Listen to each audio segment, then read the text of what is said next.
welcome here to TalkFCB and welcome back to the channel here today, guys, for some more Barça news delivered to you in the new relaxed format here with all of the important topics discussed with a good sprinkling of some opinions along the way. And coming up today, we have got plenty on the way, so sit back right now, relax, it's the weekend, you can chill out, and if you guys do indeed enjoy the video, and I hope you do once again, please do consider dropping a like. I really appreciate that, and it helps a great deal. So without further ado, it is time to get into the news. Because, up first, we have Alejandro Balde, because a lot of people have been asking here for an update on Balde's injury. I saw lots of comments in the last video especially, and that is what this style of video is all about, guys. We can discuss anything here, any questions, any thoughts, anything at all. It is all happening right here, because then we've all been pretty concerned, honestly, about Balde since that final home game of the season.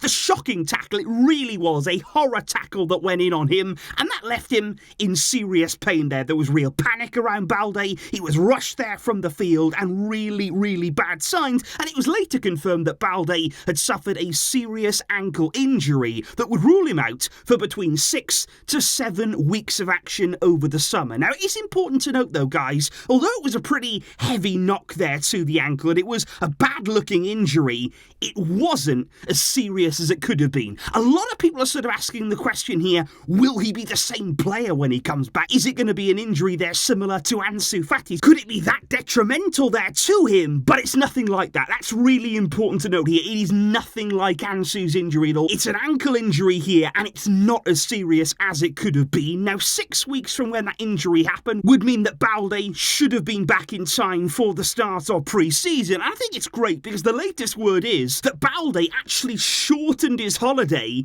and he's already been training alone at the Ciutat Esportiva for about a week now. He's been putting himself through the paces there with the aim of being 100% fit and ready to go for the start of pre-season. Balde working hard to be ready, and the signs are really good right now. Recovery from that injury is looking all fine, and we need him. We absolutely need him right now to be fully fit ahead of the new season. He is such an important player. He's really established himself now in this team, and we've spoken a lot about our options now at left back, our lack of depth, honestly, in that area. There's no Jordi Alba, and I am not looking forward to the fact that Alonso is the man we have to turn to if anything happens to Balde, so we need him fit, we need him ready, and hopefully another great season coming up for this young man. Which brings us on to the midfield positions at Barça, and indeed the pivot position, because there's been so much discussion throughout the summer, hasn't there? This has been our priority, but we've kind of gotten nowhere. You know, as the weeks have gone on, as the targets have fallen down, we are really struggling to identify a pivot that we can actually sign this summer.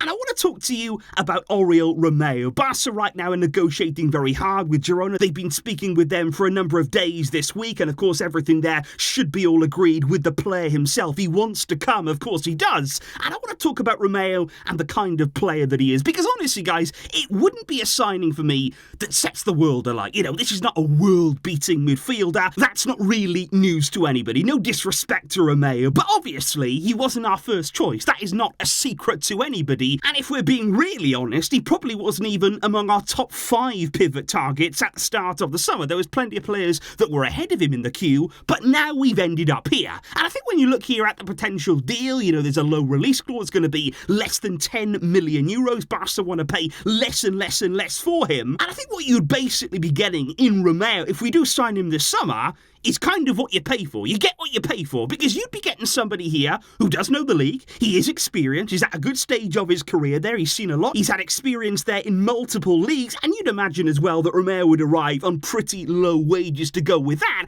and ultimately, that's what you'd be getting. It's a cheap option, but it's a solid option. That is what Barca are looking at right now. The kind of player that he is, I would hesitate to say he's a destroyer in midfield. That would imply to me that he can't play, and I don't think that's the case. I think Romeu is accomplished on the ball. In the Premier League, we saw him have fantastic games there in midfield for Southampton. He's also gone on now in La Liga at Girona, and he's really performed well in their midfield. He can be accomplished with the ball, but I would say that his biggest strength above everything is the ability to break up play. That is the kind of player that he is there. He recovers balls, he gets in opponents' faces, he can roll them up as well at times. He's certainly very good at doing that. He's strong in that midfield, and I think he would do a job alongside Frenkie de Jong. It's the kind of balance that we would like in that double pivot. Somebody who's going to stay a bit more defensive, who's going to sit a bit deeper, allowing de Jong to have that freedom. But is it a long-term option? I mean, really, is it a long-term option with Romeu? You know, you'd never say never, but I would doubt it there. I think if Romeu was to arrive this summer and impress, we'd all be delighted, but in general,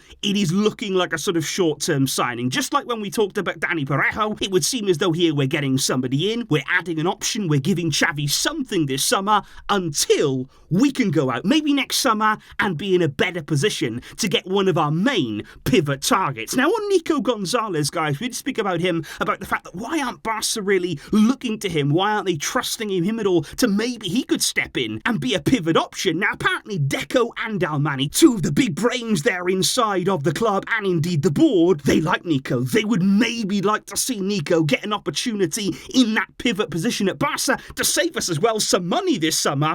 But apparently it's Xavi that has doubts about Nico Gonzalez. He would like somebody in midfield to come in with more experience in that area. And apparently Nico will get a chance in pre-season. Xavi will have a good look at him. It's not ruled out that he'll stay, but Xavi does have his doubts. And apparently he doesn't really see him as the pivot either. In that role, he doesn't see Nico working out in that position. And I've got to say, guys, I am surprised by that. And honestly, a little bit disappointed too. I would like to have seen Nico get a fair shot. You know, we might see him get it in pre-season. If he gets opportunities, really take them. You know, make your point as quickly as you possibly can. But already here it seems as though Xavi has kind of made up his mind. He doesn't see Nico as that pivot. Now, speaking about younger players who may or may not have Xavi's faith and confidence ahead of the new season, it's also really important right now, I feel, to pay some attention to Abde, because what is going to happen with him ahead of the new season there? Returning from loan from Osasuna, where he had a great season, absolutely fantastic driving force behind a brilliant season for Osasuna, and now apparently Xavi would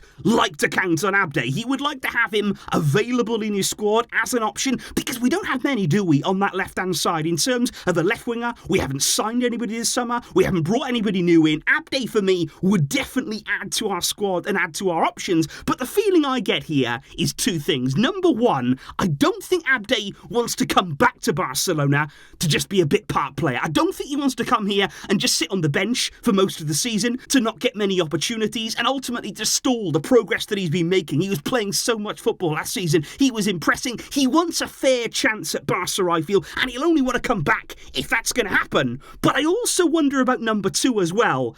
I feel like the board are listening to offers. They know that Abde is generating interest, maybe there as well from the Premier League, from La Liga clubs too. Abde is a name that is out there in the transfer market, and you feel as though if a big offer, if a big bid came in, given the way that we are and how we struggle to sell players for anything, if they saw money, would they take that then? So those are the two doubts that I have right now about Abde. Number one, does he feel like he can get a fair chance? And number two, would the board listen to an offer if it came in? Although, like I say, with the lack of options we have on the left, personally, I would keep Abde. I know we can't keep everyone, but he is a player that's different from what we have, and he would add to our forward options. But guys, what we have to discuss is the right back area. That is also something this summer we just got to address it. I feel like it's a position now that we haven't properly looked at for so many years. I mean, how far do you have to go back since Barca really did address this area? Because I think right back always seems to me to be treated as sort of an afterthought. You know, if we got money left at the end of the window, you know, in the budget, maybe then after the signings that we've made, we'll see if somebody's out there, we can see what we can pick up for low money. And it kind of feels as though the same is happening this summer. It's not being treated as a priority again. And I don't get that. Right back at Barça, the fullbacks at this club, they've always been vital. They've always been such a key part of this team.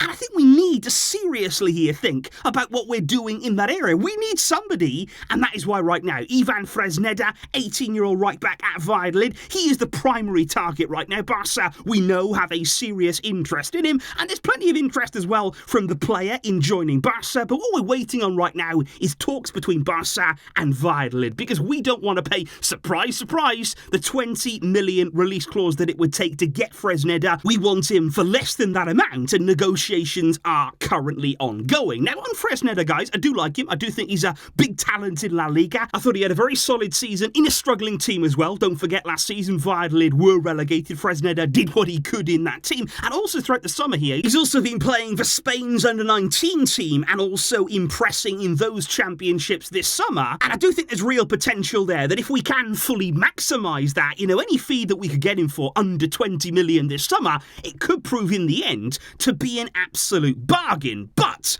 I do have one concern about this, and my concern would be the age that he's at right now. Only 18 years old. He's still very, very young. He's raw. There's a few rough edges there. And I look at somebody like Serginho Dest, who, don't forget, we signed when he was very young. And we had big hopes. He was a very big talent coming into the club. And it's a move here that hasn't worked out. It looks as though, it's going to come to an end likely this summer. Dest at Barça simply hasn't happened. And this is the problem, I feel, for young signings coming into the club.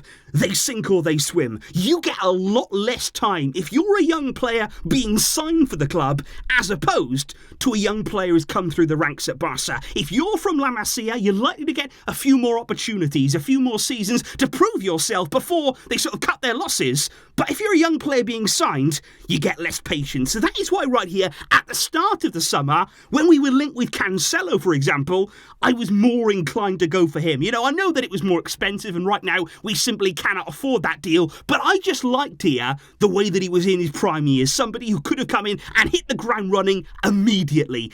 Quality from the get-go. And I just hope here that if Fresneda does come in at 18 years old, he will still need time. He's not going to be somebody who can play every single game at right back and play at an incredible level from the get-go. I think Xavi must have spoken still with Koundé. We heard reports of that a few days ago, and I do wonder here if Koundé will still play a bit of time at right back, whether it'll be a few games here and there in that area, if Fresneda was signed, alternating between the two, and then he can learn and grow as he progresses. Because we have to give these young players the right conditions to succeed. You can't just throw them in at the deep end and expect them suddenly to hit the ground running at a massive club like Barça. They will need some patience, especially if you're signing them as young as 18. And of course, it has been rumoured in the past few days, guys, that Real Madrid apparently are interested as well in Fresneda. Reports there claimed that they'd actually approached his agent about a potential move. And I think everybody was thinking, here we go again. It's Arda Güler all over again. How about Real Madrid? Get some of your own targets,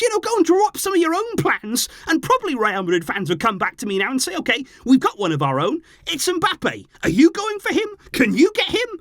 And that would be very harsh. So please don't say that in the comments to me right now. But on that subject, that does bring us on to Dembele. I want to talk about Dembele because it was widely reported earlier on in the week that in the event that Mbappe does leave PSG, which, let's be honest, guys, is looking extremely likely right now, at some point, PSG apparently are ready to go for Ousmane Dembele. He would be their priority as a Frenchman as well. Not the first time that we've heard that. I feel like PSG have had Dembele in their mind now for many, many seasons, and it wouldn't surprise me at all if at some stage they made a move for him. Now, it has also been said that new PSG coach Luis Enrique is a big fan of Dembele, and he would fit in well with the project now that Lucho is starting at the club. And I just want to say, guys, on that appointment there of Enrique, why did he have to go there? I'm absolutely gutted, genuinely, to see Luis Enrique as the PSG coach. I know that it's probably good for him, good for his managerial career, but it was exactly the same when Messi went there. You want these people to do well. I really like Lucho. Of course I appreciate everything he's done for the club, but why do you have to go there anywhere but PSG?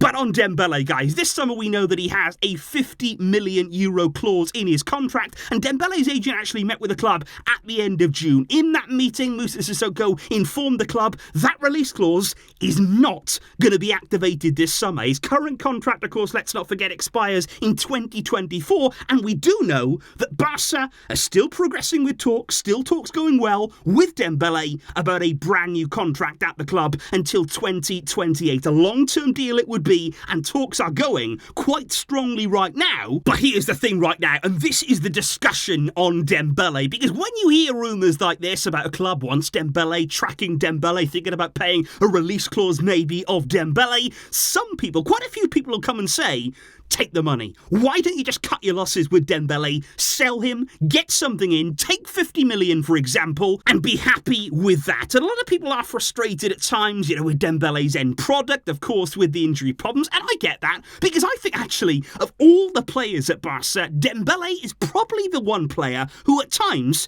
can frustrate you the most. In terms of the player who gets into great areas, there's so much quality there, there's so much potential, and in that very final moment, a lot of the time, it doesn't work out.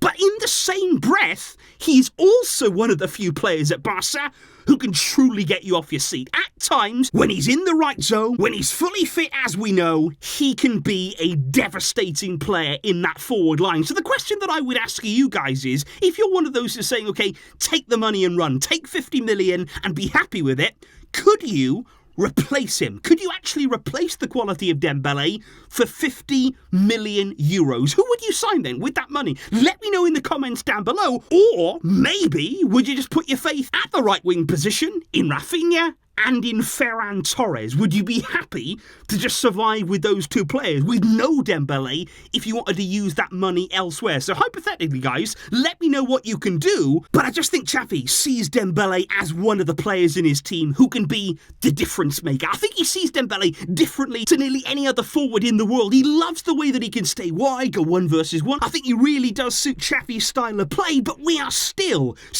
waiting for that consistency, and that's all we want to see. Number 1, consistent performances, and number 2, consistent decision making in the final third, because he can do so much more. We can see what he's on the verge of doing, and we just want it to happen at last. And I would personally say, guys, that my ideal scenario for the coming season would be to have Dembele in that right wing position, to have Raphinha as well, and actually, I want to see them both at the top level. I want to see Dembele fit for the whole season. I want to see Dembele firing in front of goal, scoring more often. We know that he can create, but I want to see him scoring goals. We saw Raphinha do that last season, and actually then for Raphinha, it's maybe the opposite. We saw him pop up in clutch moments, but I want him to go one step further too, to improve his overall game. These are two top quality players. These are two outstanding attack-minded players.